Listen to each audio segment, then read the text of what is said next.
Let me first take this opportunity to thank Saudi Arabia, His Royal Highness, the Crown Prince and Prime Minister, for convening this meeting so that the two neighbors, Africa and Saudi Arabia, can meet. It is said in our part of the continent that you can choose friends, but you cannot choose neighbors. The meeting we have is a meeting of neighbors. I am told yesterday, somebody said that with our binoculars, you can be able to see Africa from here, confirming that we are neighbors. And there is a history of trade and relationship between our two sides. There are three things that I wish to canvass. Number one, that give us both competitive and comparative advantage, and to contextualize the relationship that can be forged out of this meeting.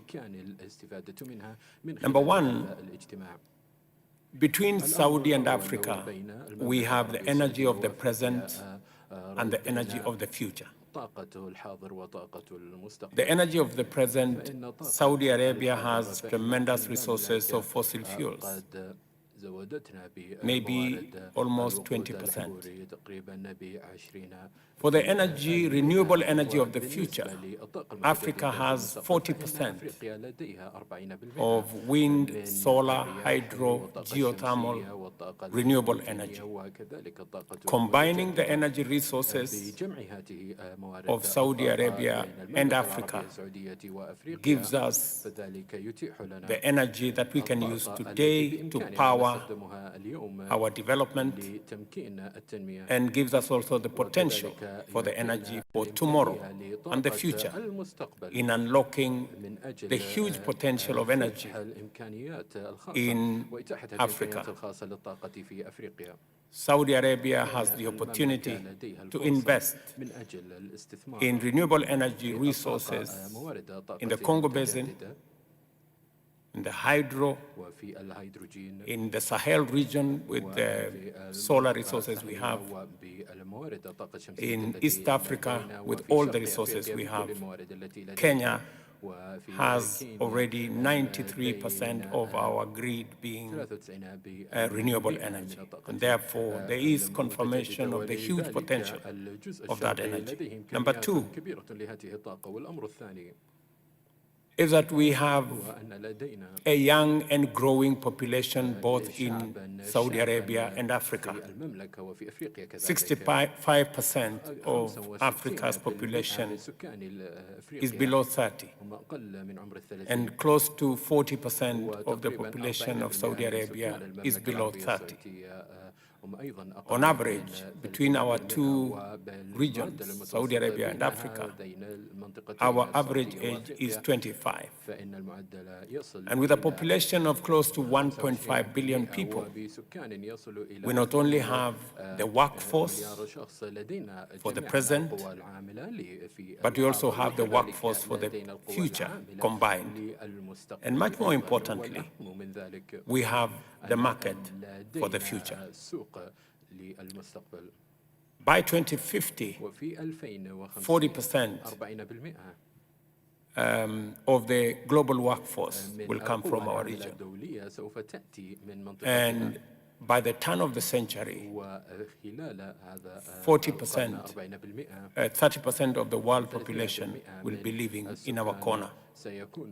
Therefore, we have all the ingredients to take this into the future. And finally, we have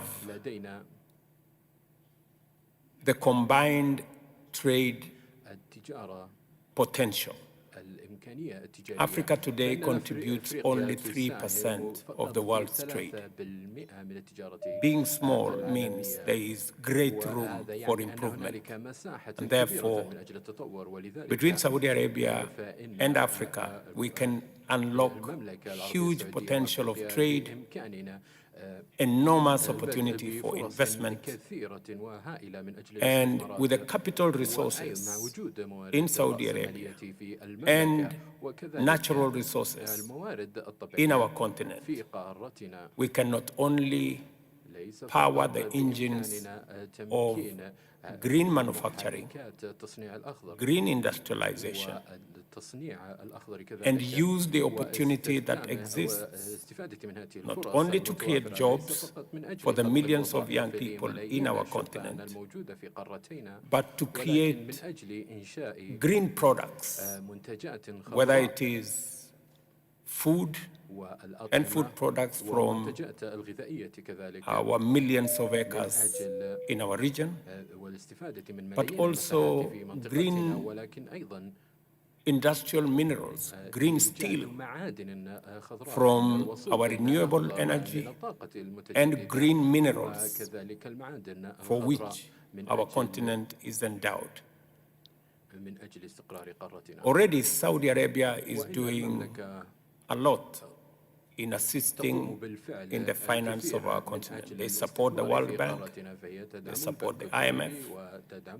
I think that support can also go to African Development Bank, Trade Development Bank, AFC, East African Development Bank, and all the other institutions that support African growth.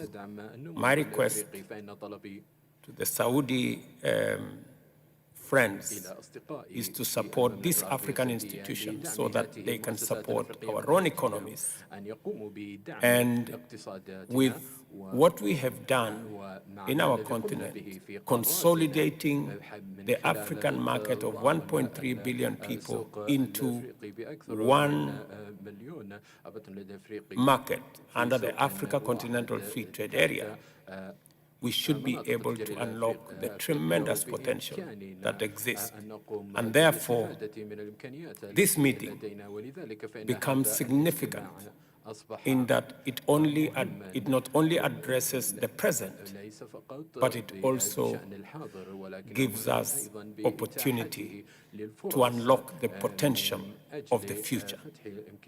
And therefore, this meeting is timely, and congratulations for convening so that we can unlock the tremendous potential that exists between our partnership. Thank you very much, and thank you for your contribution on matters peace, the JIDA process, which IGAD, under our chair, the President of Djibouti, is engaged in.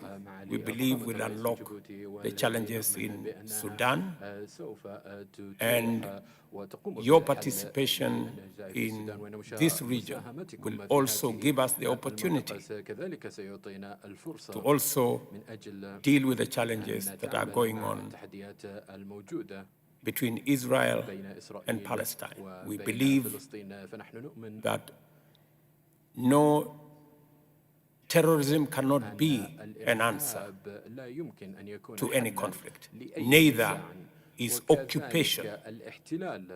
We believe that Palestine should be a free state, and we stand for a two-nation solution as a means of resolving the conflict in that region. And thank you very much for your participation in convening this meeting.